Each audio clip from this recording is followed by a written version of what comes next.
ওকে ছেড়ে আমি কুরবানির মাংস কি করে খাবো? আমি কোথাও পিকনিক খেয়েছি, সেই পিকনিকের ভাতটাও তোর মায়ের জন্য বেঁধে নিয়ে এসেছি।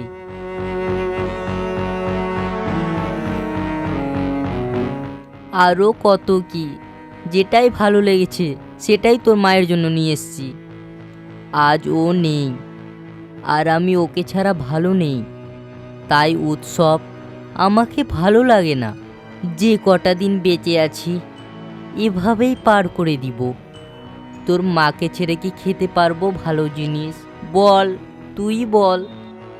চল, কবরের কাছে যখন এসছি একটু দোয়া করে নি।